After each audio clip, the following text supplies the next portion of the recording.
السلام عليكم ورحمة الله وبركاته.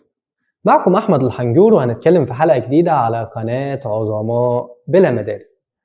الفجالة بتبدأ من شارع رمسيس وبتنتهي عند باب الشعرية، أشهر مكان معروف بتجارة الورق والكتب، ودايما بيكون مليان ناس مع اقتراب فترة الدراسة، لأن أولياء الأمور بيروحوا يشتروا من هناك كل مستلزمات المدرسة بأرخص الأسعار. بس ايه علاقة الفجالة أو الفجل بالكتب؟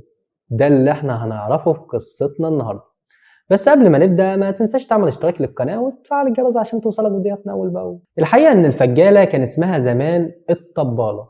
أيوة برضو، يعني إيه علاقة الفجل والطبل بالكتب؟ اتقل تاخد حياة نظيفة. تعالوا نعرف حكاية الطبالة الأول.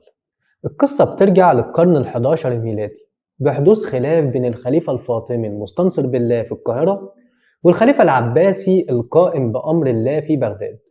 وده لأن الدولة الفاطمية هي دولة إسلامية بس مذهبها شيعي، والدولة العباسية دولة سنية، والدولة العباسية كمان كانت بتمر بفترة ضعف، والمستنصر بالله كان عنده تطلع إن هو يسيطر على بغداد ويوسع حدود الدولة الفاطمية، فدخل في معركة ضد جيش الخليفة العباسي وانتصر فيها، وكمان وصل لبغداد عاصمة الدولة العباسية.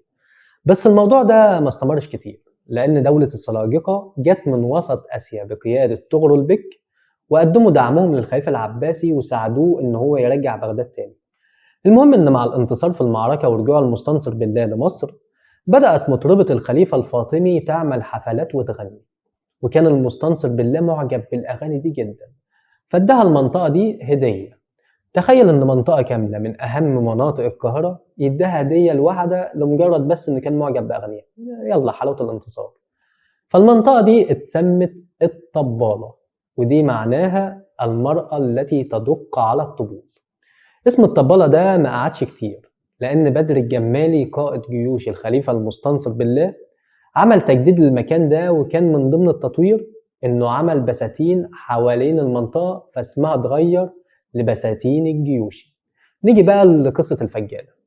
المنطقة دي مع مرور الزمن أصابها الإهمال بشكل كبير جدا، لحد ما جه الخديوي إسماعيل وقام بتطويرها، وكانت كمان جنب محطة السكة الحديد اللي هي محطة مصر في رمسيس، واتعمل سوق كبير بيجيله الناس من كل مكان، وعاش فيها فلاحين واتشهروا ببيع الفجل، وعشان كده اتسمت الفجالة.